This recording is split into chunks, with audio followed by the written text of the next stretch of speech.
The mahogany walls of my father's study seemed to close in as he signed the final document with a flourish. The scratching of his Mont Blanc pen against paper felt like nails on a chalkboard. There, he said, sliding the trust fund transfer papers across his desk. It's done. All $2 million will go to Jennifer instead. My name is Emma Chen, and at 28, I was being written off by my family for the last time. My sister Jennifer stood by the window, trying to hide her triumphant smile as she watched our father disinherit me. Emma, my mother sighed from her perch on the leather armchair, if you just gone to law school like your sister, if you just applied yourself. I did apply myself, I said quietly, watching my father's expression darken. Just not to what you wanted. Playing with computers in your apartment isn't applying yourself, he snapped, standing up to tower over his desk. Your sister made partner at Thompson & Mitchell at 32. Meanwhile, you're what? Coding websites for small businesses, living in that tiny apartment in the city. I could have told them then. Could have explained that what they saw as playing with computers was actually the development of an AI-driven financial technology platform that was about to revolutionize global markets. Could have mentioned the Series B funding meeting I had next week with venture capitalists who'd already valued my company at $300 million. But I didn't. I learned long ago that my family only saw what they wanted to see. You're right, I said instead, standing up. I'm clearly a disappointment. Jennifer deserves the money more than I do. Jennifer shifted uncomfortably by the window. For a moment, I caught a glimpse of the sister I used to know, the one who'd shared ice cream with me after bad days at school, who'd helped me with my math homework before our parents' expectations had driven a wedge between us. Emma, she started, but I held up a hand. It's fine, Jen, really. Congratulations on making partner. You've earned this. As I walked toward the door, my mother called after me. Will you at least join us for dinner? Your father's reserved a table at Le Bernardin to celebrate Jennifer's promotion. I turned back one last time, taking in the scene. My father's disapproving frown, my mother's practiced worry, Jennifer's mix of triumph and guilt. The study walls were lined with law degrees and bar association awards. Not a single photo of me or my accomplishments in sight. I have a meeting, I said, but enjoy dinner. The drive back to the city gave me time to think. The trust fund had never been about the money. I had more than enough of my own now. It was about what it represented. My parents had set up identical trusts for Jennifer and me when we were born, meant to be released on our 33rd birthdays. But a clause allowed them to redirect the funds if they felt one of us was failing to live up to the family standards. My phone buzzed with a text from Maya, my CTO. VCs moved the meeting up to tomorrow. You ready? I smiled, thinking about the presentation we prepared. More than ready, I typed back. Time to change the game. When I reached my apartment, the tiny space my father had sneered at, I kicked off my heels and walked straight to my home office. The wall-mounted screens displayed real-time data from our AI system's latest test run. Numbers scrolled past, each one representing another successful prediction, another validation of what we built. The playing with computers my father dismissed had led to the creation of aita, adaptive trading heuristics and enhanced neural analytics, an AI system that could predict market movements with unprecedented accuracy, processing millions of data points to identify patterns human traders could never spot. My phone buzzed again. This time it was Jennifer. I'm sorry about Dad, her text read. You know how he gets. The trust fund doesn't matter anyway, right?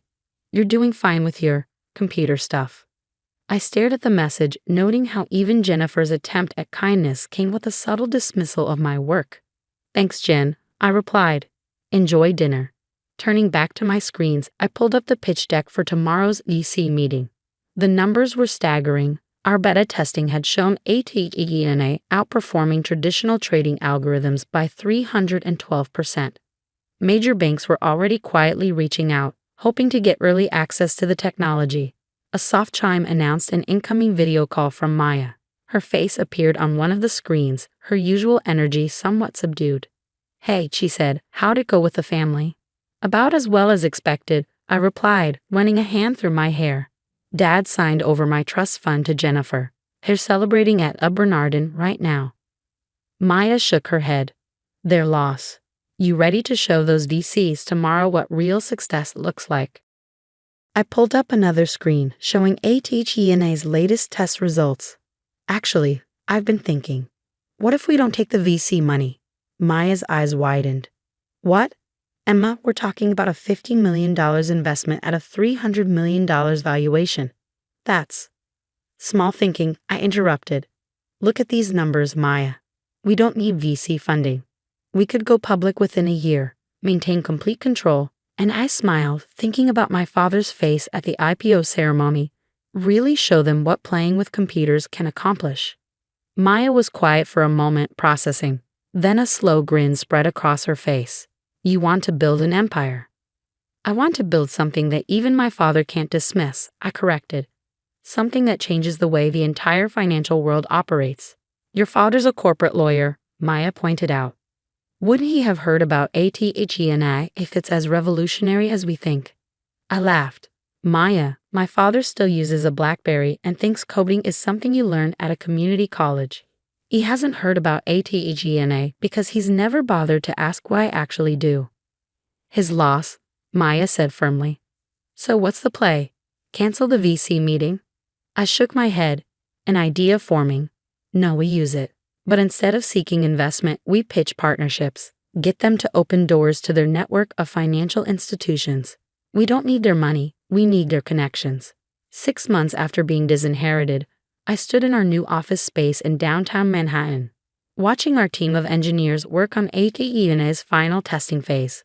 The floor-to-ceiling windows offered a perfect view of the financial district, the same institutions that would soon be revolutionized by our technology.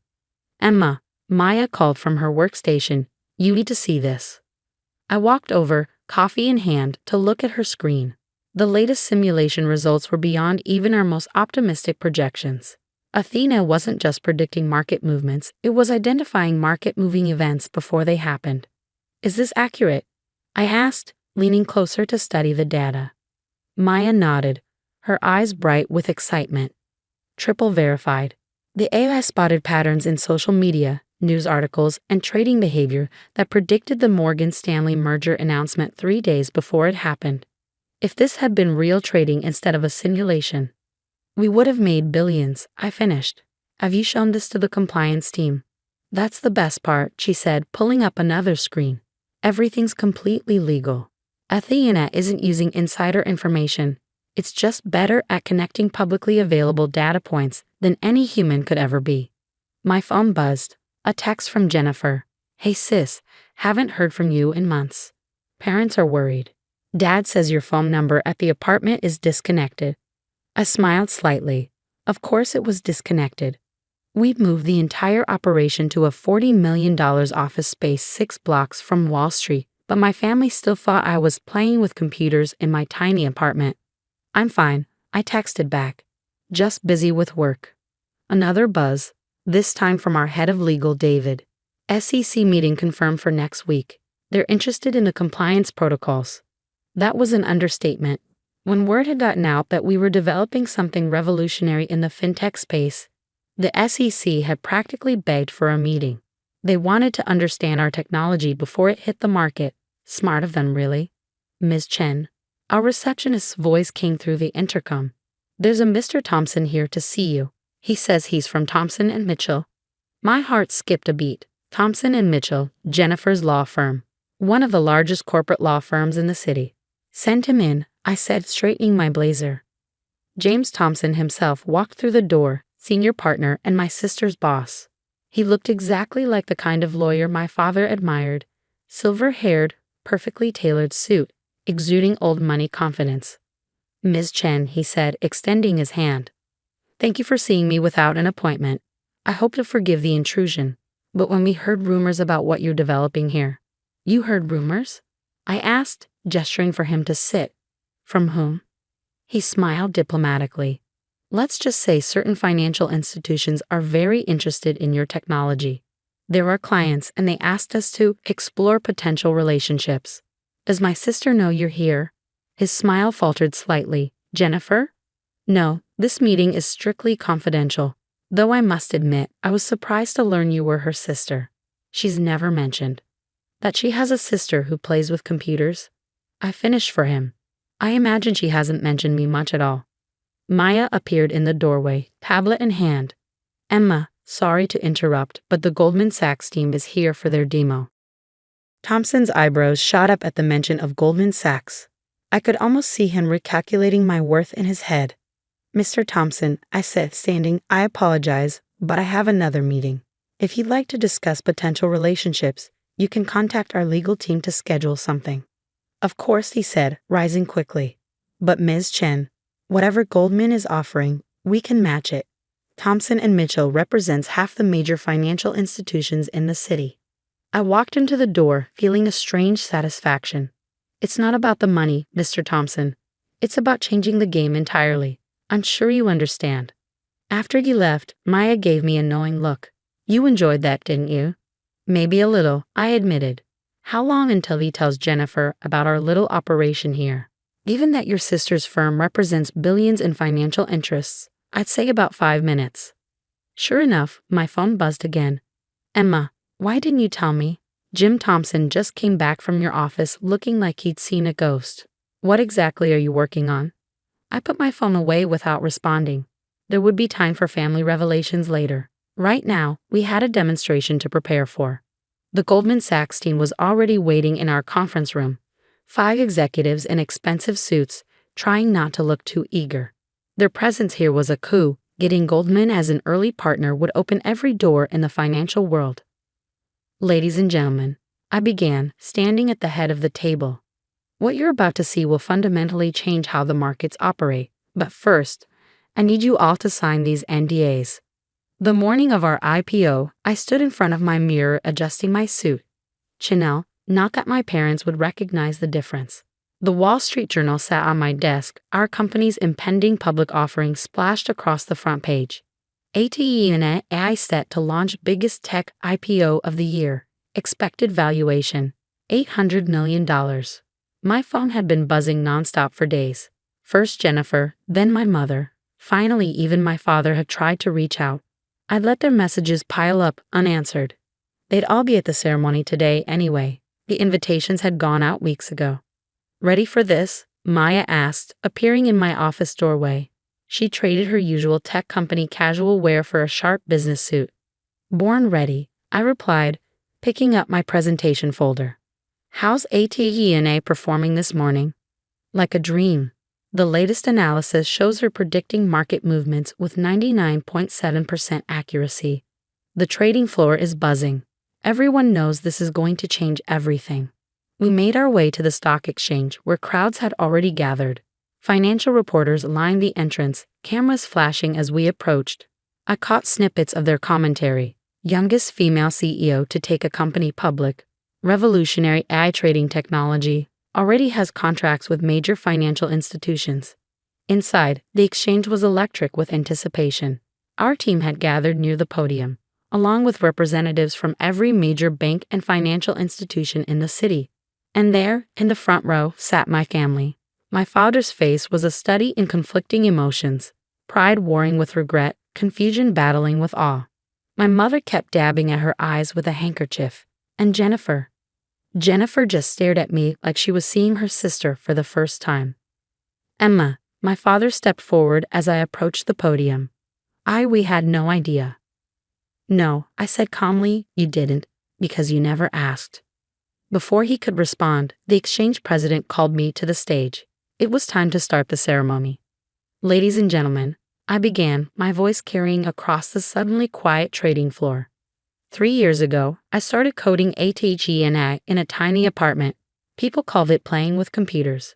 They said I was wasting my potential. They couldn't see that I was building the future. My eyes met my father's as I continued.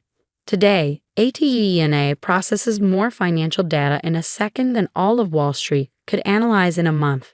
She predicts market movements with near-perfect accuracy, all while operating within strict ethical and legal guidelines. But more importantly, she represents what's possible when you believe in your vision, even when no one else does. The ceremony proceeded according to tradition: speeches, handshakes, the ringing of the bell. But the real moment came when our stock price appeared on the big board. The room erupted in cheers as the numbers soared past our projected opening. By lunch, my personal stake in the company was worth over $300 million, more than 100 times the trust fund my father had signed away. After the ceremony, my family approached hesitantly. Jennifer spoke first.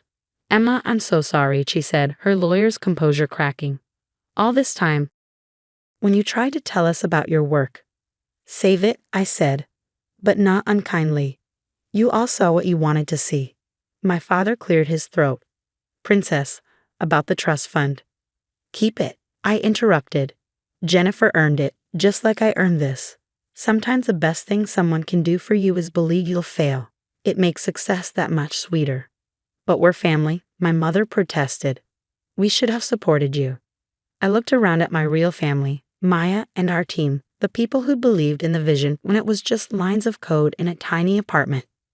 "You're right, we are family," I said. "Which is why you're all invited to dinner tonight. I've reserved the private room at Le Bernardin. I hear it's a good place to celebrate success." My father's face reddened at the reference to that dinner 6 months ago, but he managed a small smile. "We'd be honored." Later that evening, as my family marveled at our company's technology and success over expensive wine, I thought about the long road that had led here. The nights coding while they thought I was wasting time. The meetings they dismissed as playing with computers. The victory they tried to give to someone else. My phone buzzed. A message from Maya. "Stock closed at double our projected value. You're officially a billionaire." I smiled, watching my father try to explain to his country club friends how his disappointing daughter had built an empire right under his nose. Success, I'd learned, wasn't about proving them wrong. It was about proving myself right. "Emma," Jennifer said, pulling me aside, "I need to tell you something. After Jim Thompson came back from your office that day, I looked up everything I could find about aita. I started buying stock in every company that showed interest in your technology. I believed in you, even if I didn't show it." I raised an eyebrow. "Did you make money?" She grinned. "Enough to pay back that trust fund 10 times over." "Good," I said, "because I'm going to need a lawyer I can trust for our next expansion phase. Someone who understands both technology and family." Her eyes widened. "Are you offering me a job?" "I'm offering you a chance to be part of something bigger than both of us.